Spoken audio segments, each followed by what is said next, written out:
Hey, this is Andrew Miraflor, CEO and founder of the Passion Pursuers. And if you want to learn how to build a successful home-based business, you should be listening to the Home-Based Business podcast with my good friend, Ryan Allen Yo, Bell. what's up? I'm here today with my good friend, Andrew Miraflor. Me and this guy actually go way, way back. We were roommates at one point. What's up, man? How are you, bro? What's up, Ryan? Dude, I am blessed and fortunate and happy to be on the show with you. Dude, what are the odds that we've gotten this far in life where all of a sudden we're doing a podcast together? Honestly, it's crazy. Like, I think I've known you for almost, like, we're getting close to 10 years. And I could promise you that I didn't know that we would get to where we're at now. So I know. it's so cool. Success is awesome. All right, so let's get right into it. I want to dive deep and get into your story and really figure out your mindset, like before and after you started learning about becoming an entrepreneur, and like kind of what helped you become an entrepreneur and what helped you create this mindset. So tell me about yourself before you became an entrepreneur, like maybe in elementary, middle, or high school. Who was Andrew back then, back in the day? So Andrew back in the day was just really into sports. It's funny, I was actually always kind of into reading. I liked a lot of like not well fiction and stuff like that. But I mean, I think I'm pretty just normal, like everyone else. Normal nuclear family, mom, dad, sister, and yeah, just literally just went to school, played sports. I used to love skateboarding. Actually skated with a lot of friends who were actually pro now, skating for like Active and Girl and all that stuff. So always been interested, in there, just overall, just being active and trying out different things. Amazing. It's crazy because a lot of successful people that I know, they always have like, or most of them have a background in sports. Why do you think that is?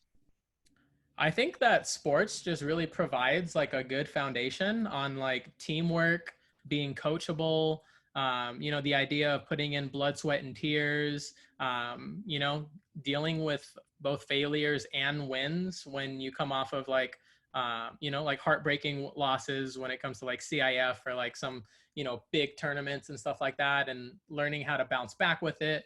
And in the same time, like just dealing overall with like that grit that I think is a big topic of persevering and having that failure, going back to the drawing board, practicing, working your butt off, getting better, and then coming back for that win. So I think there's just so many aspects when it comes to sports that really just instill in you like certain leadership roles, and then when you switch over to business you can just apply that to your team.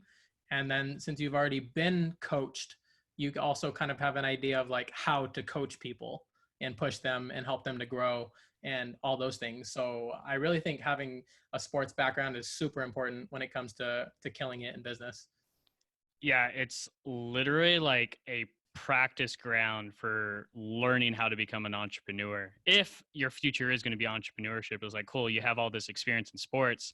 Now here's the real world, like go have success in business. Amazing. 100%. Okay.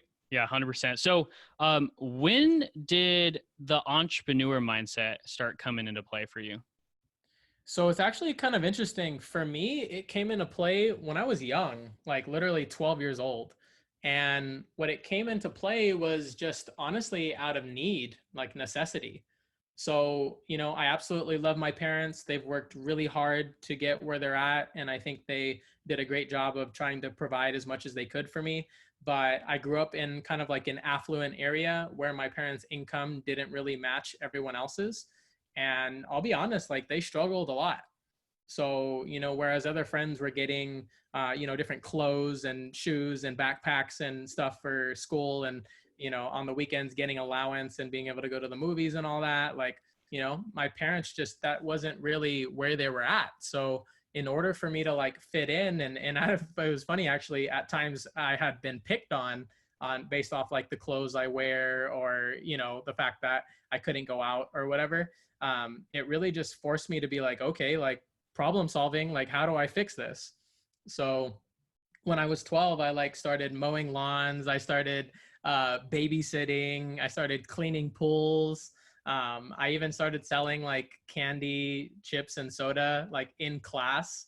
And literally like all of that just came out of necessity. And to just kind of fill the void of like wanting to fit in. So, I was able to get stuff from like Abercrombie and Fitch and, Hollister, American Eagle, and all those little things people were getting. So that's kind of like where it started. And then it just sprouted from there. Wow, bro. For the listeners right now, if you guys are struggling in your life, just know that it is a blessing in disguise. 100%, because there's so many successful people that I know who have a struggle story. And that struggle story is what lit them up, because they realize, hey, this is not what I want. Like, I need, what Andrew said is like, I need necessity to have success and move forward. Bro, that's crazy, man, that you actually have like that struggle story where like, okay, now I have to step up and I have to take initiative. So Yep. when you started mowing lawns and babysitting and selling candy and whatnot, so did you take it into your own hands to start doing that, or did someone help you get into that, or what's the story behind that? Yeah, I mean, I'll definitely give credit to my dad. He's always been a really great inspiration and role model to me, and is always like has been a problem solver. So, he would just tell me like, "Hey, I may not be able to give this to you, but that doesn't mean you can't figure it out." And it was kind of cool because then I kind of heard his story, which was kind of the same thing. When he was younger, his parents immigrated from the Philippines, and they had their own struggles as well. So, these are the things that he did when he was young. And from his perspective, he just would always tell me that these things, although I didn't like them at the time, would build character. Mm, And it's exactly true. Like at the time, I was like, dude, this is whack. Like, I just wish my parents just give me an allowance or whatever. But like, hindsight's always 2020. And those were the things that instilled in me like hard work, the value of a dollar, learning customer service, going out there and like learning how to talk to people, generate leads and close business. And like literally like the whole process that basically any business goes through.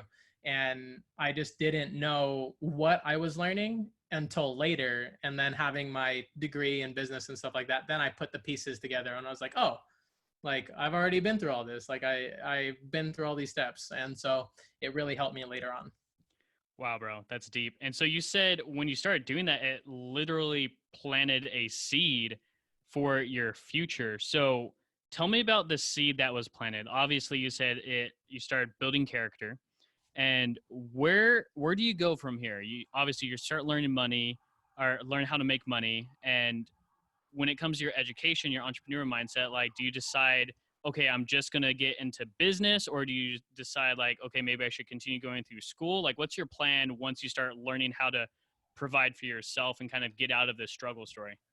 Yeah. So, I mean, I think the biggest seed that all planted for me at a young age was just that there's like having a job is not the only way to make money, which is what 95% of most people think. And I think that's valuable for the listeners as well, is that there's a lot of other ways other than a job that you can generate value, which then in turn you can generate cash. So, from there, then it was really a hard mix of following what my parents wanted me to do, which was, the typical go to school, get a job, go to college, get work experience, find a good company, work for them. And that's kind of like what I got caught up in over the next like 5 to 7 years, was that right when I turned 15 and a half, my parents were like, hey, that's cool that you're mowing lawns and doing all that stuff, but why don't you go get a real job? Which is like, Yeah. what a lot of people who start out in a home-based business here is, go get a real job.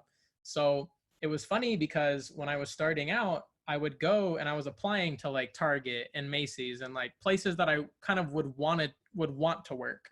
And what was crazy is that they would all tell me, hey, come back when you get some work experience. And I'm like, I'm 15 and a half. Like, that's exactly what I'm trying to do. I'm trying Yeah. to get some work experience. And they're like, well, you're too young. You don't have work experience. So I was like, okay. And then like, I literally I think I applied to like 30 to 50 different places. Wow. And literally the only place that called me back was McDonald's. Yeah. And I was like not happy at all about working at McDonald's. Like I was like, oh my God, of course McDonald's is the one that calls me back. But just listening to my parents and stuff, my dad said, hey, I know, he's like, I understand that, this isn't your first choice. He's like, but exactly what everyone says. He's like, you just need work experience. So he's like, just go there for a year, get that on your resume, and then you can bump up to something better. And so that's where that started, and I started working for there out in Diamond Bar, California. And I remember it actually wasn't a bad experience. I learned like the big thing about being punctual, like kind of like that, you're either 10 minutes early or you're late type of a deal. Mm-hmm. So I learned that very quickly. And then on there, then I just got hit with the next reason that further planted the seed in my head, was when I got my first paycheck and I made like $300, but like 20% of it got taken from taxes. Mm-hmm. And then I learned really quickly about how Uncle Sam gets his money. And, from there too, I was like, okay, well, this is kind of cool. But like in the back of my head, I was like, there has to be a better way. For sure. It's funny that you say that, because I have a very similar background where I was influenced by my family and society in general, where I was like, okay, I'm going to go down the regular, like, college job scenario. And even though at the time I wasn't like 100% like for it, I still think that was a blessing in disguise, because it helps you realize like, oh, like there is a better way. Like I don't have to live my life through this way. Is that kind of like your thinking behind it too? Is like, even though your parents influenced you to go get a job and to go to college and whatnot, like, did you not want to do it? Or do you think, okay, cool, like, I think this might be like a necessary step for me to get to the next level? I think one of the good things that my dad instilled in me was that all experience is good experience. And so, especially, now looking backwards, like everything that we talk about, although I maybe didn't like it at the time, or did I think that was the perfect, or maybe I wanted to do something else, every single thing that's happened to me, good or bad, from when I was born till today, I really believe has been a blessing in disguise, and there's been lessons that I've learned. So yeah, I agree with you. 100%, man. So I want to go back a little bit. You said that you applied to 30 to 50 jobs. Did your parents force you to do that, or was that just like your decision, like I'm going to get a job no matter what? It was my decision. It was my decision because I was coming up on getting my license. So I was like one of the people who I really wanted to drive right away. I was going to a lot of tournaments and stuff. I played both varsity baseball and football, as well as travel ball. And at that time, especially younger, my dream was to be a professional baseball player. Yep. So, I always was playing with people older than me. I was always on the all-star teams. I was always like traveling around to different tournaments and stuff. And so for me, getting a car was my biggest motivation for working, because my parents they're like, we don't have money to buy a car for you. Like, all my other friends were getting new cars, or like, their hand-me-downs, whatever. And my parents were like, if you can come up with the money, like, we'll support you. Like, yeah, we don't have to drive you to practice. They're like, we just can't provide that for you. So I was like, all in. I was like, cool, I'm going to go get this job. I'm going to make my money. I'm going to get a down payment. I'm going to get this car. And, it was like another avenue of freedom for me. So I think that was like the big motivation for getting these jobs, and also doing what I was doing. But definitely getting the car was like what I wanted. This is such a huge lesson for all of us to learn, is when our why is big enough, like our purpose for doing something is big enough, we could go through anyhow. And so literally for you, your why at the time was to get a car, and you're like, okay, I'll just apply to 30 to 50 places. Like I'll eventually get a job. And that's how I see success in general anyways, is like, if you want something bad enough, just do something enough until you get results. And you said on the other side of getting your car was freedom, which at the end of the day is what we truly want anyways, is true freedom. Man, I love it. Okay, so let's kind of skip forward a little bit. Tell me about when like real business comes into play. Was this like in school, after school, or when do you start becoming like a real entrepreneur? So my journey has always been very interesting. I have always had a short attention span and have done many things at once. So a lot of the experience that I have lays over each other. So And it really starts when I was 18, like if you want to say real business. Like, so the first part was that when I went to college, I started a company called Insight Learning Institute. And basically what I did is I hired all of my really smart friends and made a tutoring company. So like I would charge anywhere from 30 to $45 an hour, depending on if it was English or calculus or, pre-calc. It didn't matter what it was. And then basically I would pay those people $20 an hour, and then I would keep whatever the rest was. So whether it was like a $15 to $20 split. And so that was my first legit business. Like I actually went down to Norwalk, to the city registrar. I applied for a DBA, which I had no idea how to do. I think I had to pay like $100 or something like that to, put it out in the paper for a month before I actually got the DBA. And then I went to Wells Fargo Bank and I opened a bank account. And so that was like my first experience with a real business. And what was driving you? Because you're 18 years old and okay, you start your own business, but like why, bro? It was the same thing, man. My going to school, I did receive like a partial scholarship, but there was still a portion that was left over. And, God bless my parents, but they didn't set aside any money for me for college. So, they were just making ends meet. And at the time, and actually one of the biggest reasons I chose to go to the University of Laverne was because my parents were going through a divorce at the time. Mm-hmm. So I actually had gotten into to Cal State Fullerton. I had gotten into Pepperdine. I had got into UC Santa Barbara, which is where I really wanted to go because I wanted to party. And then I had gotten into Laverne as kind of like my backup. And since my parents were going through divorce, I was kind of taking care of my sister. I was helping like with the whole driving back and forth type of a thing. And I was just really at a point in life where I felt like I couldn't leave. Like I felt like it was going to be really selfish of me to go to Santa Barbara. And then I was originally going to play baseball at Cal State Fullerton, but I actually tore my labrum in my throwing shoulder. So that kind of stopped my baseball career, which we can get in deeper if you want to later. But that was pretty much my biggest like motivation. So it was again a necessity for money. And so there were some things that I needed to pay for. I wasn't a fan. I already had known like through personal development that I didn't want to take out student loans, or at least I wanted to minimize how much I did.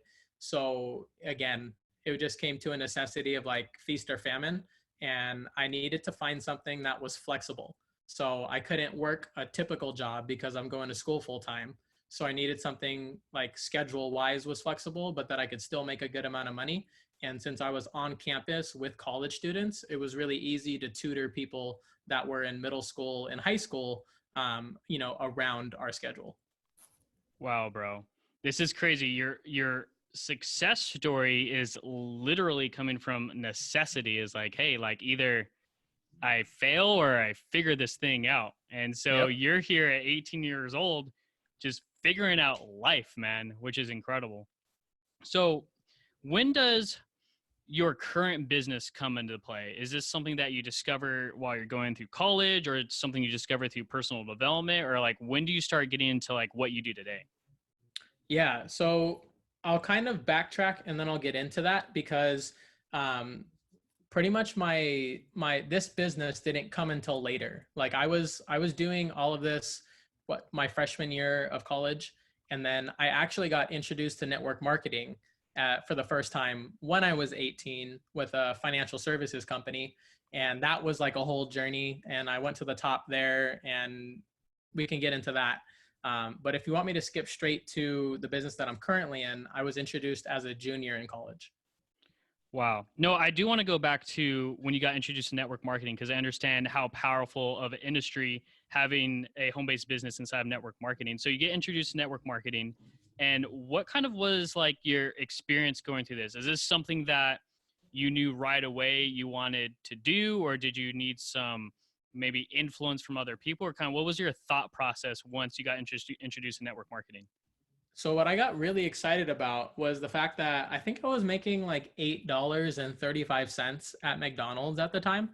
And it's funny because I got introduced to network marketing on Facebook. Like someone, they would use the, one of the cheesiest sayings that people usually say, but it was like a Facebook post, and it was like, hey, if you keep your options open to making more money and you want to make money on a part-time basis, like message me. Yeah. Which, I think is like one of the most cliche sayings all network marketers use. But at the time I was working at McDonald's, and I just wasn't happy. I was like, there has to be a better way. So when I saw that, I was like, yeah, I'll do it. So literally from Pomona, I drove in my little Acura Integra, like slammed to the floor. Probably at the time, like a 20, 30, 40-minute drive was a long drive for me. This was like an hour drive. And I went out to go meet these people in Riverside. And it was really funny because a lot of people on that Facebook post were trolling the person who posted it. So they said, oh, this is a scam. Don't fall for it. Da, da, da, da, da. All the normal stuff we hear. And thank God that I didn't listen to them, because when I went in, basically they showed me, their whole spiel. And what I told them is I was making like $300 every 2 weeks, working, I think it was like 20 hours a week or something like that. And so this guy showed me like this one level, and he's like, this is kind of like your entry level, your core rank. And he's like, if you can get to this, you can make $300 to $500 a sale.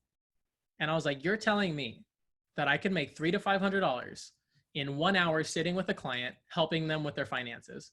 And he's like, yes. And I'm like, you're telling me that if I give you the money, I sign up, I go through this. He's like, well, I'm going to make that. He's like, I guarantee it. And I was like, done. Like, I was like the easiest sale ever. I was like, okay, cool. Like, I've already been interested in finances. My family had struggled for a long time.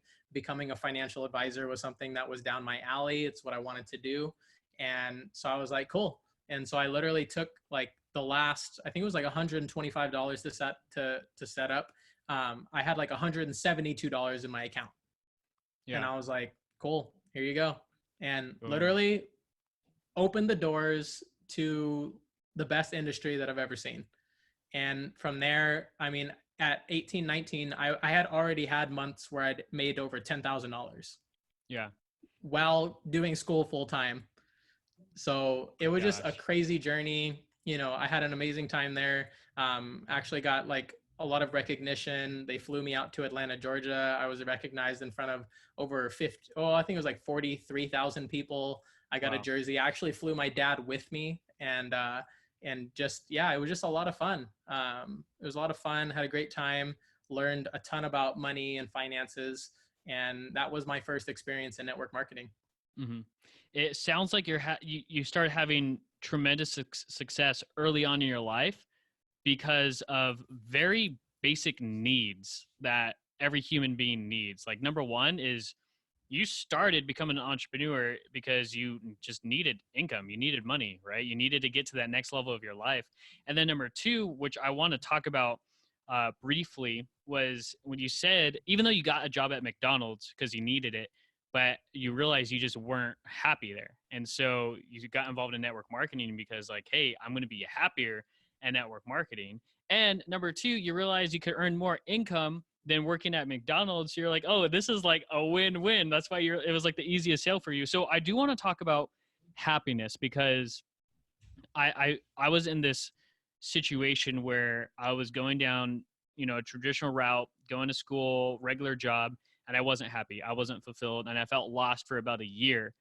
And I could have easily got stuck there for like the rest of my life. And I feel like the majority of society does get stuck in the situation where they're not happy, they're not fulfilled, and maybe there's something that just prevents them from taking action, whether that's fear or whatever it is. But for you early on, like, even though you realized you weren't happy, you still took immediate action to change that. And so maybe you could talk a little bit on happiness, bro. Like, why was that such a big deal for you to find true happiness by changing what you were doing? Yeah, I think just at an early age, I just realized that I didn't like having a boss. I didn't like being told when I needed to come in.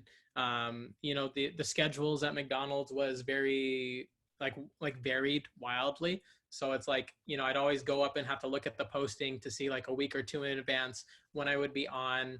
And it just made it so like I didn't have a life. I mean, obviously I was going to school, So then on top of that, like I just didn't have time to be able to do anything. And I think Mm, that's a big topic that will come up maybe later, is just the value of your time. mm-hmm, Because at the end of the day, we all have the 168 hours and we can't change that. We can't get more time. So being able to leverage that, being able to free that up, and definitely how you make money is very important. And so just having those early on experiences of not liking somebody telling me when to come in, not, somebody telling me how much I'm worth an hour, someone telling me to do things I don't want to do, and then definitely having that fear of like asking for a day off, or getting called on my day off to come in. mm-hmm, Those mm-hmm, are all things where I was just like, I don't want to do this for 40 years. Like there mm. has to be another way, and I will figure it out.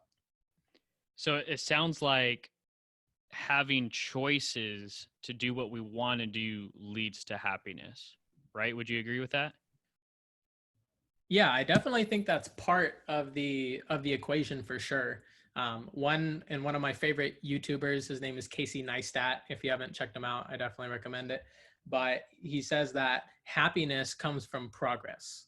Mm, So, and that kind of like ties into Earl Nightingale, is like, success is the progressive realization of a worthwhile ideal or mm-hmm, worthwhile dream. And I think over time that has become more true to me, of like setting goals that are worth like your time and that get you excited, and then working and attaining those, and the journey and the person that you have to become. I think that to me is where like all of my happiness has ever come from, of like, whether it was in baseball, like trying to be a starter, or trying to throw faster, or hit a ball better, or anything. It was like the progressive realization of that, and like getting up, working out, getting better. That has always been the points in time where I've been the most happy. And I've noticed that when I'm the most sad, or in any of those other negative mindsets, is when I'm the most idle, when mm. I'm the most stagnant, and when I'm not progressing. Wow. So even making that switch from working at a job to starting in network marketing, you're progressing in life, which automatically creates more happiness in your life. Man, that's incredible. So, okay, you're network marketing. You start crushing it. You said you've had months over $10,000 in income. So, tell me about like the mindset and the skills you start developing while being involved in network marketing that kind of like maybe prepares you for future business or for just future years of your life at this point. Yeah, I think one of the big ones is definitely like having a growth mindset in being coachable. Like one of my other mentors, he talks about a teachability index. So, what is your willingness to change, and what is your, well, we'll edit this, but willingness to change and willingness, no, Willingness to learn, willingness to learn. There you yeah, go. and willingness to change. Yeah. Okay, Okay, cool. you So could, we'll edit. bro. So start over at one of my other mentors talks about the teachability index, and we'll start Perfect. from there. Yeah. So one of my other mentors, he talks about the teachability index. And so that's just, what is your willingness to learn, and what is your willingness to change? So I think the really cool thing about network marketing, or just business in general, is that I was told that it's like a mirror. So it just exposes your flaws, and it forces you to get better, because if you don't get better, you're not going to get better in your business. Like you're not going to increase your sales, you're not going to increase your revenue, you're not going to increase your influence over others, you're not going to increase your impact and difference in the marketplace. And then overall, of course, you're not going to increase your bottom line, or your cash. So I think that's one of the big things when it comes to like getting into business, mindset wise, was just being coachable and looking to people who have what I want, and learning from them, and just seeing like, how do they walk, how do they talk, how do they dress, what are the books they read, what do they do, what are the words they say, what are the habits that they have. So those were a lot of the things where I think it's really cool in business in general, is that you can just mirror and mimic people who are successful and have the things you want. And by default, if you do that long enough, you'll have the results that they have, and ultimately you'll be able to copy and paste those into your life. I couldn't agree with you more, bro. That is so perfect. So just that growth mindset, learning how to be coachable. That's what you start learning in network marketing. So do you stay with this financial company as you're growing and developing this growth mindset and becoming more coachable, or what happens after you start having success in network marketing? Yeah. So what happened was I kind of reached, I mean, there's definitely more levels to it, but I kind of had reached the top in their deal. And it just kind of got to a point where it just didn't end up like vibing with me. Like, if that makes sense. Like, I'm super blessed. I have nothing against the company, still love them. But it just got to a point with how they do marketing, kind of like the overall feel for it, as or like the stigma, I guess you could say, in the marketplace when you talk about it, or how they do business. Just internally, just didn't feel like this is where I want to be forever. Mm-hmm. So I knew I still wanted to help people. I knew I still needed to have some sort of a business because I didn't want to go to a job, and I knew that I would find it. Yeah. So that actually just led us to where our paths crossed. So I remember when you hit me up, I had an office in Upland, and Ryan was like, "Hey, I basically trying to pitch me on his business," and I was just like not having it at first. Yeah. I was like, "No, man, I'm cool. I'm not interested. Like, whatever the case is." But then we went to lunch and he shared it with me. And what I just realized was that I found a new way that marked everything that I wanted. So we're with a really reputable company, one that's been around for a super long time, amazing product that has all the research and everything to back it up. We had an amazing, like, kind of like stigma, or like, I guess the reputation was really solid and honorable, which I really liked. And then of course we're helping people with their health, and then the biggest part too was like the compensation plan was insane. So just our ability to generate income, and ultimately what really got me is like the generational income that we're able to make. So that is like what really opened up my eyes, and I actually saw what it did for one of our really good friends. And once I saw that, I was like completely sold. I was like, all right, I'm in. Boom. I love it. I do want to go back a little bit. So you're talking about how your previous company, you just didn't vibe with it anymore. And I really think that's a really important concept to talk about, because we want to be able to vibe, or in other words, to make sure that something feels like it's the right decision for us. Maybe you could talk about the importance of that, is like pursuing something that feels right, pursuing something that clicks with you, and like why that was such a big deal for you, talking about vibing.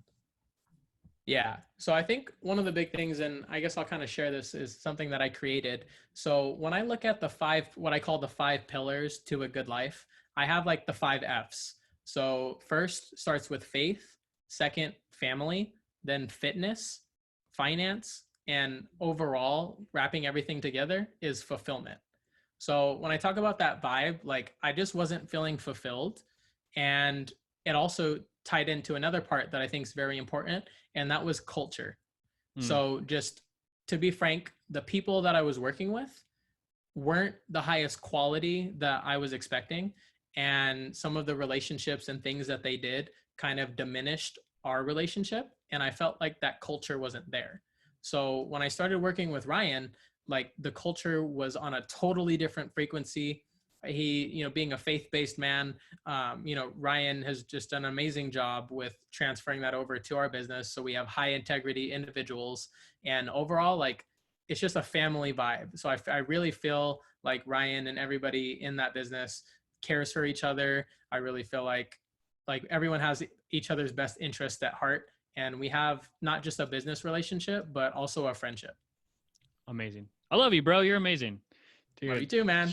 Sharing some truth with us. I do see some trends, which is interesting. So you went from McDonald's to your first network marketing company because you weren't happy, and then you went from your first network marketing company to a different business because you weren't experiencing true fulfillment.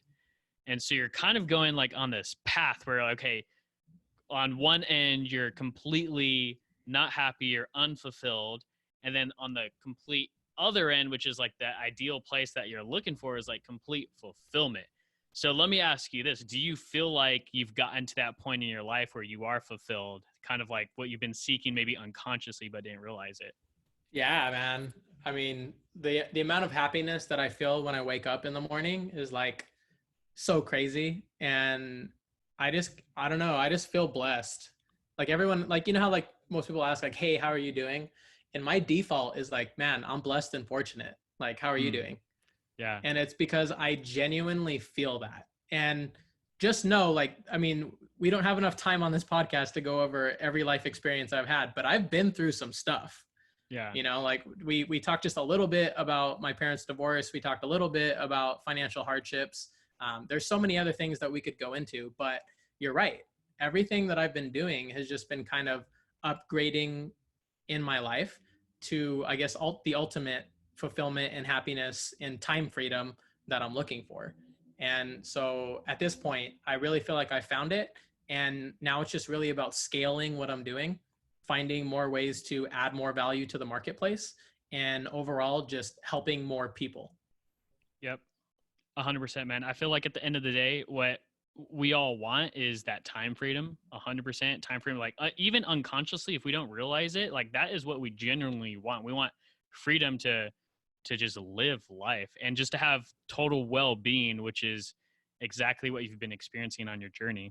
So let's go into like your future vision. Where do you see yourself going from kind of where you are now to, let's say, 5 years down the road? Like, who do you see yourself becoming for the next few years? So that's a great question, and I've been thinking about this a little more often. But honestly, man, my goal, like 5, 10 years down the road, is I want to be working towards like becoming the next like Robert Kiyosaki, Tony Robbins, Gary Vaynerchuk, you know, all of those, because I Wow. just really see in today's marketplace that there's not a lot of people that are paving the way and really like showing the journey, and that are like, I've seen a lot of people pop up and they're like, hey, look, I have a Lamborghini and like now here's my success story. Yeah. But I don't see people who are talking about the struggle, talking about the journey, talking about like every little single point. So there's kind of like that disconnect between, I was like, okay, cool, like you want me to buy your course for $5,000, but like there, you know, you're just going straight to the road of gold or the pot of gold at the end of the rainbow. Hmm. Like I think for me, and just something that I just frankly haven't had time for, you know, I want to really build my brand with the Passion Pursuers, and I want to create a university that will literally bridge the gap from like high school to what you really need to be a successful adult, period. So I haven't seen anybody talk about, you know, all of the little things that you need to look for when it comes to college. You know, the parts about finances and getting into debt and taking out, you know, the average student loan debt is like $33,000, and you know how much that could set you back. And then, you know, same thing in business, just seeing the difference. So there's like so many little topics that I want to go over. And so it's just, that's what I'm working in long-term vision wise. And, you know, I want to be, you know, a big time influencer, want to be helping people on a massive scale, and overall just really make a difference in people's lives and try to help them not make the mistakes that I did, so that, you know, overall they could just be more happy and fulfilled in their own life. That reminds me of what Jim Rohn talks about. He says, if they had Wealth 101 in college, I would have taken it without a doubt. But they don't teach us that. We have to learn it through like the University of Hard Knocks. That's how we learn it. And I just love your vision, man. You want to pave the way for other people to learn the type of stuff that we can't learn unless you experience it while just living your life in general. And so, on that topic, tell me a little bit more about the Passion Pursuers, because that's what you mentioned. You want to create a university where you just teach people about real life. So, where did this come about? The Passion Pursuers, like, what's your vision for that? Yeah. So the funny part is that, like I said, my life has kind of been layered very frequently, where I'm doing multiple things. So when I was in college and when I was like going through my part of freshman year into junior year, I was working for Wells Fargo Bank. And so I started as a teller, then got promoted to a supervisor. And so when you're working at a bank, the crazy thing is that you get to see a lot of everything about people's finances. Like I see the same people. Some people, the employees, come in, every 1st and 15th, and I can see what happens to their bank account because I'm the person that they asked to override their NSF fees, those nasty little $35 fees when you overdraft your bank account. So, I get to hear a lot of different stories from people on different things that have happened. And I just always saw the compare and contrast between like employees and business owners, because I get to see people's mortgages, I get to see people's credit cards, I get to see what's in their accounts, what type of accounts they have, etc. And what I noticed as far as like where passion pursuers comes along was that the people that were business owners had a lot more passion when they talked to me. So they'd be talking about, oh my God, like this is what's going on with my kids. I just got back from hiking over here. I just was traveling, out in London and Europe and stuff like that. So I basically just started seeing two groups of people. And so I was like, why don't more people go after their passion? Like I just started asking myself that question. Like it just didn't make sense to me. And there's things like fear and economic stress, and we all have our different backgrounds and where we start.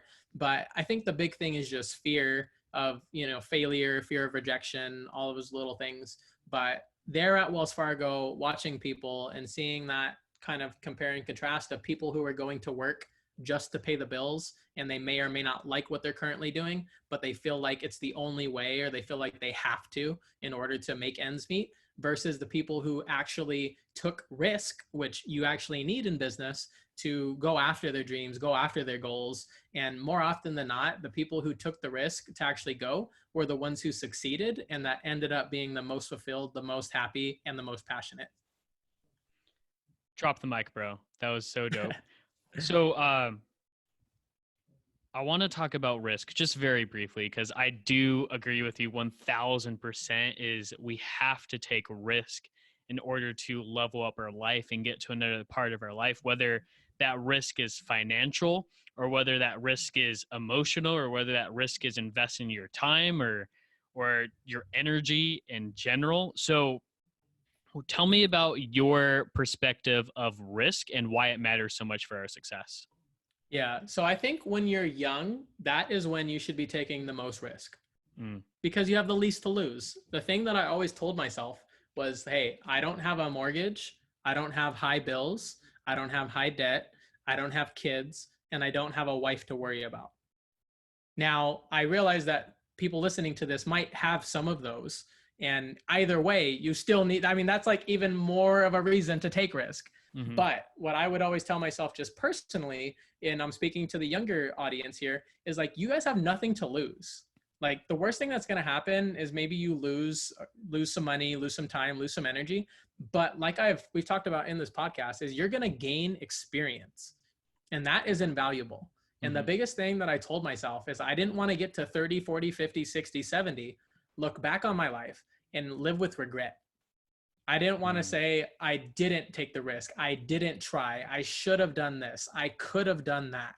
And the fear of regret in the future was far greater to me than the fear of losing a couple $100, even a couple thousand, even tens of thousands of dollars now, because at least when I'm older and I'm telling stories to my kids and grandkids, I could say that I went after it, I gave it my all, and I did my best. And that to me was the most important part about risk. And what I've learned is every single time I've gotten out of my comfort zone, took that risk, and made that leap of faith, I've always grown 10, 30, 40, like a quantum leap. And it has always worked out for me because I've just had the mindset of like, I'm going to do it. That's it, period. And that's always been like the go-to. And for whatever reason, it literally always works out. And honestly, man, it makes life exciting. Like, I think just sitting at a job, going, day to day, doing the same thing, living for the weekends, like, I don't know about you, but that was really boring to me. Like I would go crazy.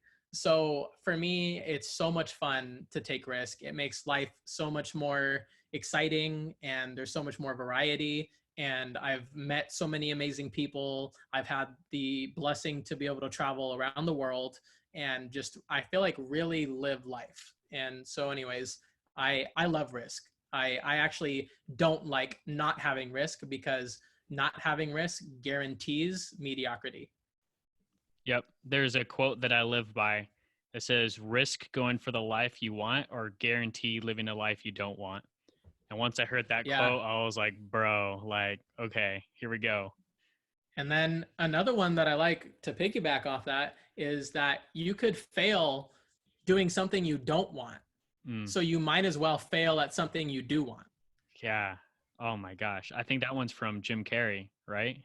That happened to his dad. His dad was pursuing accounting and he ended up failing at that, even though he wanted to be a comedian, you know? Yeah. Man. And I think like a big point, and I think this is really good for the audience, is just realizing that failure is part of life. Like if you're not failing, like you're not living, to be honest. And so Mm. once you embrace failure and you learn that there is no fail, like there's no losses, there's only lessons, is I think when your whole life changes around. Yeah, you need to coin that quote right there, bro. If you're not failing, you're not living. Andrew Miraflor. That's a real quote right there, bro. Yeah, Well, and I know we're on a podcast, so I can't draw it out, but if you want to take a piece of paper and draw it out, if you put in the middle where you're at, like failure, and you write it in the middle of a piece of paper, most people try to run like away from failure to get to mm, success. But how it really works is you have to run through failure to get to success. So yep. if you're going to do it, you might as well run through it. You shouldn't walk. I don't recommend it. I love it. Yeah, failure is necessary, bro. Okay, so since we're on the topic of where you see your future, that's where the passion series came into place. I want to go into, I know this is one of your biggest strengths, which is having vision and having the ability to coach people with their vision. So I really want to dive deep into that and kind of like maybe how that came about and then how you've used vision and coaching to help others progress and help yourself progress in life. Cool. Yeah. So, I mean, I think I've just always been a forward thinker, and I've always been really good at being able to think big, being able to dream. And then with that couple, okay, cool. Like I remember, and honestly, I'll give credit to Ty Lopez. I was actually in his beta group. So I was in the 67 steps before the 67 steps was out. Wow. So the whole, here in my garage type thing. So I went in on like, I think episode like 23, and he was making them. So anyways, I learned from there. He's like, think when you're 70, what would you want your life to look like? And then reverse engineer it. Like, what are the steps that would have to happen for you to get to that dream lifestyle? And so I started doing that. And then another portion is like, go as far as you can see. When you get there, you'll be able to see even further. So I mean, I love hiking. I just got back from Zion National Park in Utah, and it's just so awesome. And I love the whole story about, and we don't have to go into it too deep, but just like the idea of climbing mountains, because there's struggle and there's so many things that happen, but when you get to the top, the view is always so worth it. And so I guess when it comes to vision, I just have really been able to see into the future, see what the next steps are, and then break it down into like, what do I need to do this decade? What do I need to do this 5 years? What do I need to do this year? And then month, and then week, and then down to the day. And then eventually it's actually really nice if you break it down into like 20-minute to 1 hour segments. And it makes a lot of sense while you're able to coach people easily, as well as because you've attained a level of success, you reverse engineered your level of success, and now you kind of put yourself in the shoes of someone else. It's like, okay, hey, this is where you're at, this is where you want to go, let's reverse engineer it, and you literally just duplicate what you did for yourself. And it sounds to me that's the reason why you're able to help coach people get the results that they want, right? Yeah, I think that's definitely part of it, but I think it really just comes down to empathy. Yeah. So I think something that I've just always been able to do is to put myself in someone else's shoes, wholeheartedly listen to them as a human being. Like, because one thing that I'm told a lot when I talk to people, whether in business or just friends or even in passing, is they say like, Andrew, you're a really easy person to talk to. And like even people that I've met for like a couple hours to a couple days, they say like, I don't know why, but I feel like I've known you forever. And I think it's because I don't judge anybody and I'm genuinely interested in like them as a human being. And because I've had a lot of life experience, like I can connect, I feel like I can connect to a lot of people, put myself in their shoes, and then ask myself, what were my thoughts like when I was there? What were my feelings and emotions like when I was there? And then when I do that, I can kind of go, okay, cool. Like I know how this person feels. So then I just ask myself, like, what would I have wanted to hear in that situation? Or like on the coaching side, like what kind of book would have inspired me at this point in time? What kind of audio did I watch? What kind of YouTube video like really inspired me? And then I just provide them with that and then provide them the next logical step and then literally just rinse and repeat until they get to where they want to go. That is so deep. It literally, like, what you're saying is empathy is a key to coaching someone to success, right? Yep. 100%, man. That's amazing. Okay, so I want to change subjects a little bit. So since this is the home-based business podcast, I have a belief. My belief is that the only way to achieve true freedom is to future-proof our income by creating a plan to quit our job and start a home-based business. So I want to ask you the same thing. Do you believe that the only way for us to have freedom is to future-proof our income by quitting our job and to have and start a home-based business? And there's no right or wrong answer. It could be whatever you want, and I want my audience to develop their own belief based off of your perception as well. So I'm going to give a mixed answer. Okay, cool. And the reason why is because I agree with Gary Vaynerchuk on this topic when he says, if you're happy and you're doing what you want to do, then you've won. So I'm not going to say that it's for everybody because entrepreneurship, to be quite honest, is not for everybody. You know, it doesn't matter as long as you're happy and your level, like your level of success is where you want to go. I mean, you know, you could be making $30,000 to $50,000 a year at a job and be completely blissfully happy with what you're doing, wake up totally fulfilled. And if that's what makes you happy, then you've won. But on the other end, for the people who do want to be entrepreneurs or do want complete time freedom, complete time money freedom specifically, unequivocally, I do believe that you have to build your own home-based business. You have to take control of your own income. And I think in today's market, especially with COVID and everything going on in the world, that is proving so true because there's so many people who, you know, have great degrees, PhDs, master's degrees, you know, have been with companies 20, 30, 40 years that thought they had stability and boom, the rug got pulled out for them in under a 3-month period. And if they didn't have money saved up and all that stuff, they're really hurting right now. So from that perspective, I totally believe that you have to be the captain of your ship. You have to learn how to fend for yourself. And you really have to just become adaptable because at the end of the day, the only thing that's guaranteed is change.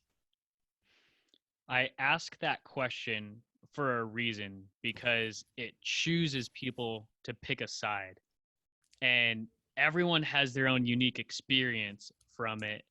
And every answer that I've had so far asking this question is so deep. Like I'm telling you, you are for sure going to impact someone who's listening. Like if you're here listening and that hit you, maybe you got goosebumps or something, or the God bumps, I like to call them. It's just like, that is real, man, because you're literally talking from experience, bro.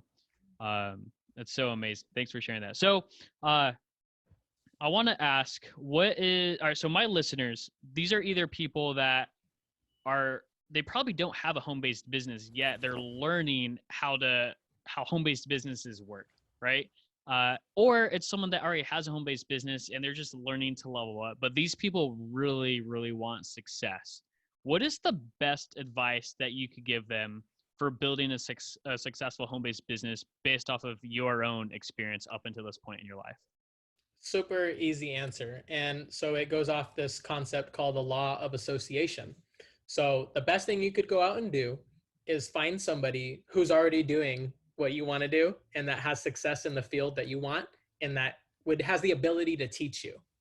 Like over the years, I promise you, the biggest thing that I've learned is that what Jim Rohn says about, if you're around 5 broke friends, you'll be the 6th. If you're around 5 successful people, you'll be the 6th. So who you surround yourself with is so important when it comes to business, because like, imagine going to the gym.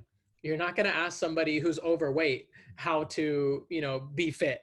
And same thing, it's also not a good idea to ask somebody who's naturally fit how to be fit, because genetics and different things play a part into it. So what you want is somebody who's been where you're at and knows the steps on how to get from where you're at to where you want to be.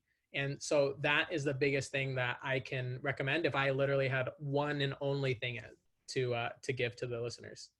I couldn't agree with you more, bro, because it's like, I feel like a lot of people might take the law of association for granted because it sounds so cliche. Is like, oh, you become who you hang out with. But for real, at the end of the day, that is like the truest thing in the world.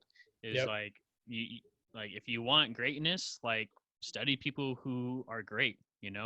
If you want to become wealthy, study people who are wealthy. If you want to become happy, study people who are happy. Like that is the key to success, man.